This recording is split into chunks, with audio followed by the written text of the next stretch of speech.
De retour sur le plateau des 24 heures chrono de l'International, donc pour parler de l'Écosse et de Glasgow. Jérémy Stubbs, bonjour. Vous nous avez rejoint sur ce plateau pour parler des différences interculturelles qui existent entre justement Écossais et Français, mais aussi peut-être entre Écossais et Anglais. Oui. Vous êtes donc consultant en interculturel et vous travaillez pour Berlitz. Exactement, et je suis aussi universitaire à l'Université de Londres. D'accord, très bien. Alors tout à l'heure, Élodie Mine, vous nous disiez donc que vous aviez plusieurs employés, donc d'ailleurs pas à Glasgow même, puisque vous êtes situé entre Glasgow et Édimbourg, c'est bien ça. Oui, tout à fait. Comment est-ce que ça se passe dans le management? J'imagine que cette équipe est multiculturelle. Tout à fait, oui. Peut-être pas que des Écossais. Non, on a des Écossais, des Anglais, et puis on a également des Espagnols, des Français, des Italiens, etc. Je dirais ça Comment se passe très facilement. Comment on manage des Écossais? Est-ce qu'on les manage de la même manière qu'on façon qu'on managerait des Français? Oui, oui. Les Écossais, je dirais, sont assez faciles. Ils sont des gens assez droits. Ils sont toujours à l'heure, donc ça, c'est très sympa. Et je dirais, il n'y a aucun problème dans une équipe. Et c'est vrai que comme c'est une équipe un petit peu cosmopolite, c'est assez sympa aussi.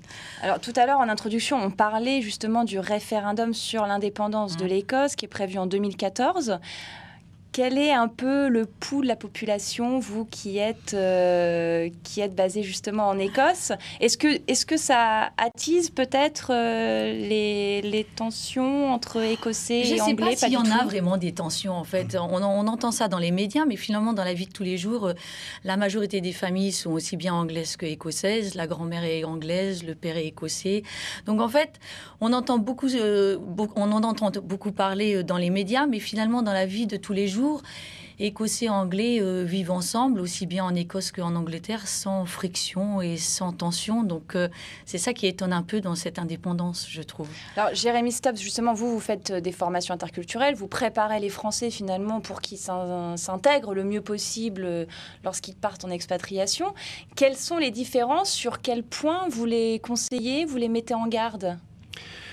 Eh bien, dans une grande mesure, comme nous venons de l'entendre, l'Écosse, culturellement, ressemble beaucoup à l'Angleterre d'un point de vue français, en quelque sorte. Il y a bien sûr, comme vous l'avez dit, des différences entre l'Angleterre et l'Écosse. Mais en général, entre le Royaume-Uni et la France, les différences principales sont d'abord dans la communication. La communication, là-bas, pour la plupart, c'est encore plus indirect, comme on dit. C'est-à-dire qu'on essaie d'éviter les conflits explicites dans les échanges. Donc, direct, ce serait si je vous disais « Mais Magali, qu'est-ce que c'est que cette émission? C'est un bordel, quoi !» Tandis que là, ce serait une façon plutôt de dire « À mon avis, après mûre réflexion, je me demande s'il n'y aurait pas une autre façon encore meilleure. » Très démagogue. Très poli, peut-être. C'est une façon de ne pas rendre le conflit explicite. Le message pour l'interlocuteur est exactement le même que quand je dis « c'est un bordel ». C'est compris. Mais comme ce n'est pas explicite, on ne va pas rentrer dans une sorte de surenchère. Exactement. Oui. On minimise. Le français qui est justement toujours un peu ce... Bon, c'est peut-être aussi une façon de... Je ne sais pas, c'est peut-être un stéréotype, mais le français a quand même... tendance à, quand il faut dire les choses, il faut les dire. Oui. Donc, est-ce que ça, par exemple, les Écossais ou les Anglais peuvent en prendre ombrage? Ça peut arriver. Peut-être qu'il faut être un peu plus pédagogue dans sa façon d'expliquer les choses. Exactement, ça peut arriver. En même temps, la France est un pays assez indirect aussi, comparé, par exemple, aux Australiens, aux Canadiens, aux Américains. Donc, on est sur une échelle de valeurs. Mais il faut quand même situer les choses. Quand même, à Glasgow, ils sont un peu plus directs. C'est une ancienne ville ouvrière, une grande population, beaucoup d'immigrés.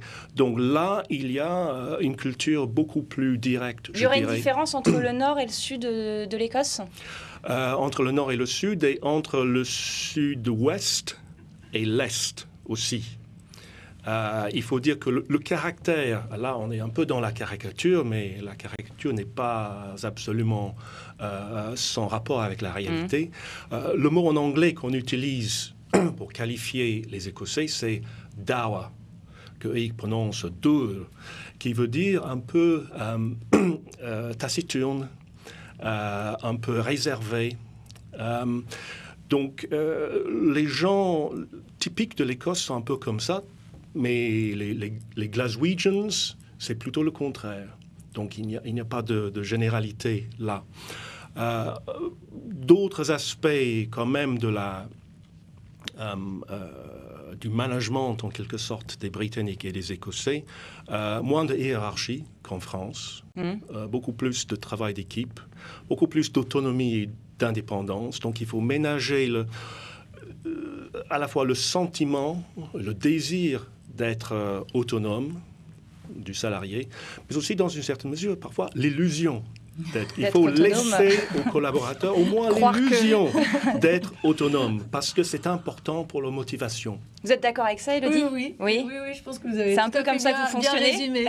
C'est vrai qu'il faut être beaucoup plus, quand même un petit peu plus tactful, c'est-à-dire pas les prendre quand même face à face comme ça. Il faut mieux expliquer. Donc ça, c'est tout à fait vrai. Vous n'avez pas eu de soucis depuis que vous... Pas vraiment, j'avoue. Non, c'est vrai que... Moi, bien que les Britanniques ont l'air assez formels avec leur suite un petit peu toujours... Oui, excusez-moi. Mais en fait, finalement, c'est des gens, on s'appelle tout de suite par notre prénom. Donc c'est vrai qu'au niveau de la hiérarchie, etc., et même au niveau de la communication, c'est assez sympa. C'est beaucoup moins formel qu'en France, j'ai l'impression. Donc on s'habitue finalement relativement plus facilement que si c'était le contraire. Peut-être. C'est peut-être plus facile dans ce sens-là. C'est peut-être plus facile. Merci beaucoup à tous les deux. On se retrouve tout de suite après pour parler de la qualité de vie donc à Glasgow, après une courte page de publicité. À tout de suite.